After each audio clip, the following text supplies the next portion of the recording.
Hi friends, welcome to ஜெசியின் குறிப்புகள். எல்லாரும் நல்லா இருப்பீங்கன்னு நினைக்கிறேன். ஸோ எல்லாருடைய வாழ்க்கையிலையுமே நம்ம ஒரு சிம்பிளிசிட்டியை கடைபிடிக்க கற்றுக்கிறணும். ஏன்னா நம்ம ரொம்ப ஒரு லக்ஸுரியஸான ஒரு லைஃப் வேணும் அப்படின்னு நினச்சோம் அப்படின்னா அதுக்காக நம்ம நிறைய உழைக்க வேண்டியது இருக்கும். அந்த லைஃப் ஸ்டைலை மெயின்டைன் பண்ணுறதுக்காகவே நம்ம நிறைய செலவு பண்ண வேண்டியது இருக்கும். என்றைக்குமே வாழ்க்கையில் சிம்பிளான ஒரு லைஃப் ஸ்டைலை கடைபிடிச்சோன்னா நம்மளால் காசும் சேமிக்க முடியும், மன நிம்மதியும் நம்மக்கிட்ட இருக்கும். மற்றவங்கள நம்மளை பார்த்து ஒரு பொறாமைப்படுற அளவுக்கு எதுவுமே இருக்காது. நம்மளுக்கு ஒரு சாட்டிஸ்ஃபேக்ஷன் இருக்கும் லைஃப்பில். ஸோ நீங்கள் காசு சேமிக்கணும் அப்படின்னு நினச்சிங்கனாலும் நீங்கள் ஒரு சிம்பிளான ஒரு லைஃப் ஸ்டைலை நீங்கள் கடைப்பிடிக்கலாம். இல்லை, என்னுடைய வாழ்க்கையில் எனக்கு சந்தோஷத்துக்கு தான் நான் இம்பார்ட்டன்ஸ் அதிகமாக கொடுப்பேன் அப்படின்னாலும் நீங்கள் இந்த மாதிரியான ஒரு மினிமலிஸ்டிக்கான ஒரு லைஃப் ஸ்டைலை நீங்கள் இது பண்ணலாம். நீங்கள் இந்த மாதிரி ஃபாலோ பண்ணுறத பார்த்தீங்கன்னா ரொம்ப பெரிய பணக்காரங்களாம் பார்த்தீங்கன்னா ரொம்ப ரொம்ப சிம்பிளான ஒரு லைஃப் தான் வாழ்வாங்க. அவங்கள நீங்கள் ரோட்டில் பார்த்தீங்கன்னா இவங்க இவ்வளவு பெரிய பணக்காரங்களா அப்படின்னு நம்மளுக்கு தெரியவே தெரியாது. அந்த அளவுக்கு அவங்க சிம்பிளாக தான் இருப்பாங்க. ஸோ நான் என்னுடைய லைஃப்பில் எந்த மாதிரி விஷயங்கள்லாம் நான் வாங்காமல் இருக்கிறேன், என்னுடைய சிம்பிளான ஒரு லைஃப் ஸ்டைல்லேருந்து ஒரு சில விஷயங்கள் எல்லாத்தையுமே நான் சொல்லலை. ஒரு 5 விஷயங்கள் நான் என்ன மாதிரியான பொருட்கள் நான் வாங்கிறது கிடையாது, எப்படி அதிலேருந்து நான் காசு சேமிக்கிறேன் அப்படிங்கிறத தான் இன்றைக்கான வீடியோவில் பார்க்க போகிறோம். இந்த சேனலில் போடுற வீடியோஸ் உங்களுக்கு பிடிச்சிருக்கு அப்படின்னா கண்டிப்பாக இந்த சேனலுக்கு சப்ஸ்கிரைப் பண்ணுங்கள். இந்த வீடியோவை பார்த்துட்டு உங்களுக்கு பிடிச்சிருக்கு அப்படின்னா ஒரு லைக்கும் கமெண்ட்டும் பண்ணுங்கள். எப்பயும் போல் ஒரு கோட்டோட இந்த வீடியோவை ஆரம்பிக்கலாம். You define your own life. Don't let other people write your script. என்றைக்குமே உங்களுடைய வாழ்க்கையுடைய கதையை நீங்கள் தான் எழுதணும். மற்றவங்க அந்த கதையோடைய வசனங்களை எழுத நீங்கள் விடக்கூடாது. இப்போ நிறைய பேர் ஏன் படிக்கிறோம் அப்படின்னே தெரியாமல் நிறைய பேர் படிச்சுட்டு இருப்பாங்க. எங்கள் அம்மா அப்பாவுக்கு ஆசை என்னை டாக்டருக்கு படிக்க வைக்கணும், அதனால நான் டாக்டருக்கு படிக்கிறேன். அவங்க இன்ஜினியரிங் படிக்க வைக்கணும்னு ஆசை, அதனால் நான் படிக்கிறேன் அப்படிங்கிற மாதிரி அவங்களுக்கு என்ன ஆசை அப்படிங்கிறதையே அவங்க மறந்துட்டு அம்மா அப்பா சொல்கிறதையோ இல்லைனா மற்றவங்க சொல்கிறதையோ கேட்டு அதுபடி அவங்களுடைய லைஃப்பை அவங்க டிசைட் பண்ணுறது மாதிரி பார்த்துக்கிறாங்க. வேலை விஷயத்துலையும் அதே மாதிரி தான். ஒருத்தர் இது நல்லா இருக்குன்னு சொல்கிறாங்கன்றதுக்காக அந்த இடத்துக்கு போகிறதும்.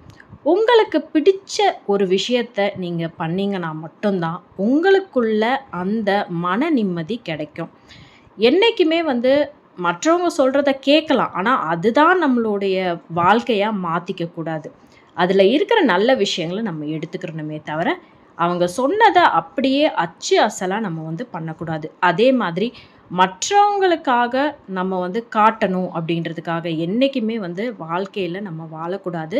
அப்படியே அடுத்தவங்க கிட்ட நம்ம போட்டி போட்டுக்கிட்டு அவங்களுக்கு நம்ம நல்லபடியாக வாழ்ந்து காட்டணும் அப்படின்னு நம்ம மனசில் நினச்சிக்கலாம். பட் ஒரு காம்படிட்டிவாக அவங்க அப்படி இருக்காங்க, அதை விட நான் ஒரு படி மேலே போகிறேன்னு ஒரு நல்ல விதமாக போனோம் அப்படின்னா பரவாயில்ல. பட் அவங்க இப்படி இருக்காங்களே, நம்ம இந்த மாதிரி இருக்கமேன்னு சொல்லிட்டு நிறைய பேர் கஷ்டமும் படுவோம். ஸோ அந்த மாதிரியும் இருக்கக்கூடாது. உங்களுக்கு வாழ்க்கையில் என்ன தேவையோ அந்த லெவலில் மட்டும் நம்ம இருக்க பழகிக்கிறலாம். மேலே போகிறதுக்கு ஆசைப்படணும், அதுக்காக பறக்கணும் அப்படின்னு என்றைக்குமே ஆசைப்படக்கூடாது. உங்களுடைய வாழ்க்கையை நீங்கள் முடிவு பண்ணுங்கள். மற்றவங்க கையில் உங்களுடைய வாழ்க்கையை என்றைக்குமே ஒப்படைக்காதீங்க. ஸோ ஃபஸ்ட்டு விஷயம், நான் என்ன வாங்கிறது கிடையாது அப்படின்னு பார்த்தீங்கன்னா மேகசின்ஸ். நிறைய பேருக்கு இந்த பழக்கம் இருக்குது.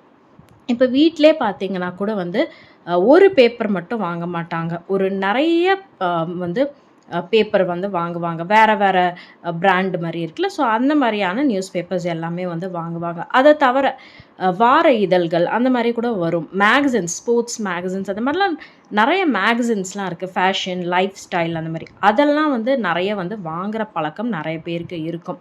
ஸோ ஒரு புக்கும் பார்த்தீங்கன்னா ஒரு மேகசினுமே ரொம்ப விலை அதிகமாக இருக்கும். ஆனால் அதெல்லாம் ஒரு க்ரேஸ், ஒரு இம்பல்ஸ் பையிங்னால கூட வாங்குவாங்க. ஸோ அதுலேயும் காசு நிறைய செலவாகிற மாதிரி இருக்கும். ஸோ நான் வந்து அந்த மாதிரியான எந்த ஒரு மேகசின்ஸுமே நான் வாங்குறது கிடையாது. நியூஸ் பேப்பர்ஸுமே வாங்குறது கிடையாது. நியூஸ் பேப்பர் கூட நெறைய பேர் வந்து நெனைக்கலாம், இல்ல எனக்கு வந்து நான் நியூஸ் பேப்பர் படிக்கிறது எனக்கு காலையில ஒரு பழக்கமா இருக்கலாம். அது உங்களுடைய விருப்பம். பட் நீங்க வந்து பேப்பரும் கொஞ்சம் மிச்சம் பண்ணலாம். காசும் மிச்சம் பண்ணலாம். உங்ககிட்ட ஆல்ரெடி வந்து இன்டர்நெட் கனெக்ஷன் எல்லாருக்குமே இருக்குது. ஒரு ஃபோன்ல போய் நீங்க வந்து எல்லா நியூஸுமே நீங்க வந்து படிச்சுக்கலாம். ஸோ இது வந்து ஒரு விஷயம்.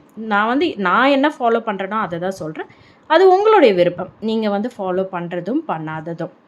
ஸோ 2வது விஷயம் என்னன்னு பார்த்தீங்கன்னா, பெர்ஃப்யூம்ஸ். நான் இதுவரைக்கும் பெர்ஃப்யூம் யூஸ் பண்ணதே கிடையாது என்னுடைய லைஃப்ல. பெர்ஃப்யூம்ஸ் வாங்குறதும் கிடையாது. பெர்ஃப்யூம்ஸ் பார்த்தீங்கன்னா, நெறைய பேருக்கு வந்து பிடிக்கும். அதோடைய அந்த ஸ்மெல் பிடிக்கும். ஆனா, நீங்க ஒரு நல்ல பெர்ஃப்யூம் வாங்கணும்னா, கண்டிப்பா ஆயிரக்கணக்கில நீங்க செலவு பண்ற மாதிரியா இருக்கும். நம்மளுடைய பாடிக்கு நேச்சுரலான ஒரு ஸ்மெல் இருக்கும். அத தவிர நீங்க யூஸ் பண்ணணும்னா, ஒரு நார்மலான ஒரு டியோட்ரண்ட்டோ, ஒரு நல்ல பெர்ஃப்யூம்டு சோப்போ கூட நீங்க யூஸ் பண்ணீங்கன்னா கூட, அதுவே உங்களுக்கு போதும்.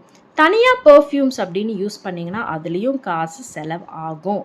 ஆனா, உங்களுடைய விருப்பம். நீங்க உங்களுடைய பெர்சனல் ப்ரிஃபரன்ஸ் மாரி இருக்கும் இல்லையா? ஸோ, ஆனா நான் வந்து எந்த ஒரு பெர்ஃப்யூமுமே நான் வந்து யூஸ் பண்ண மாட்டேன். வாங்கவும் மாட்டேன் நானு.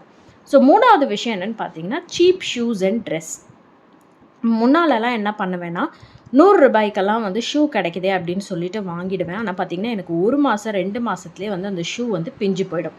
ஸோ அந்த மாதிரி இல்லாம, நம்ம வந்து கொஞ்சம் விலை அதிகமா இருந்தாலும், குவாலிட்டியான ஒரு பொருள நம்ம வந்து வாங்கணும். அது ட்ரெஸ்ஸா இருந்தாலும் சரி, செருப்பா இருந்தாலும் சரி, நம்மளுக்கு நெறைய நாள் உழைக்கும். அப்ப நம்ம வந்து காசு நெறைய இதுக்காக செலவு பண்ற மாரி இருக்காது. அதே மாரி சின்ன சின்ன விஷயங்கள், பொருட்கள்ல கூட வந்து நம்ம வந்து இது மாரி எல்லாமே வந்து சீப்பான விஷயங்கள நம்ம வாங்குறத நிறுத்திட்டு, நல்ல காசு குடுத்தாவது வந்து நெறைய வருஷங்கள் உழைக்கிற மாதிரியான பொருட்கள நம்ம வந்து வாங்கிக்கிட்டோம்னா, நம்மனால காசு நெறைய வந்து சேமிக்க முடியும். ஸோ 4வது விஷயம் என்னன்னு பார்த்தீங்கன்னா, அன்னெசசரி கேட்ஜெட்ஸ். ஸோ தேவையில்லாம நம்ம வீட்ல என்னலாம் பொருள வாங்கி வச்சிருக்கோன்றத பாருங்க. இப்ப நெறைய பேர் என்ன பண்ணுவோம் அப்படின்னு பார்த்தீங்கன்னா, நம்ம வீட்ல அதெல்லாம் யூஸே பண்ண மாட்டோம். ஆனாலும் நம்ம வந்து வாங்கி வச்சிருப்போம். நம்ம வந்து ஏதாவது ஒரு இன்டர்நெட்ல ஒரு விஷயம் பார்த்துட்டோம்னா, உடனே அத வந்து வீட்ல வாங்கிடுறோம். அது வந்து ஒரு ஐபேடா இருக்கட்டும், இல்லன்னா ஒரு ஏர் ஃப்ரையரா இருக்கட்டும். நம்ம வீட்ல எத்தன கடாய் இருக்கும், எத்தன தவா இருக்கும், எத்தன குக்கர் இருக்கும். நம்ம வீட்ல 2 பேர் தான் இருப்போம். ஆனா பார்த்தீங்கன்னா, நம்மளுக்கு வந்து நெறைய வீட்ல பொருட்கள் வாங்கியிருப்போம். எலக்ட்ரானிக் கேட்ஜெட்ஸ் பார்த்தீங்கன்னா, கண்டமானிக்கு வீட்ல இருக்கும். ஒரு ஆளுக்கு ஒரு 4 இயர்ஃபோன்ஸ் வச்சிருப்பாங்க. ஹெட்ஃபோன்ஸ் தனியா வச்சிருப்பாங்க.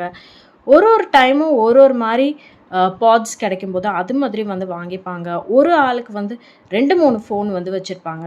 ஸோ வேலைக்குன்னு தேவைப்படுற விஷயங்கள் அப்படின்னா ஓகே. பட் தேவையில்லாம புதுசு புதுசா இப்போ உங்ககிட்ட ஆல்ரெடி ஒரு மாடல் ஒரு ஃபோன் இருக்கு, ஒரு லேப்டாப் இருக்கு அப்படின்னா, அது நல்லா இருக்கிற வரைக்கும், உழைக்கிற வரைக்கும் அத வந்து யூஸ் பண்ணணும். புதுசா ஒரு மாடல் வருதே அப்படின்றதுக்காக அத தூக்கி போட்டுட்டு புதுசா வந்து வாங்கக்கூடாது.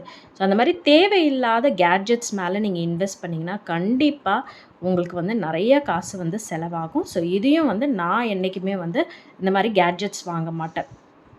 லாஸ்ட் விஷயம் என்னன்னு பார்த்தீங்கன்னா, too much of cleaning products.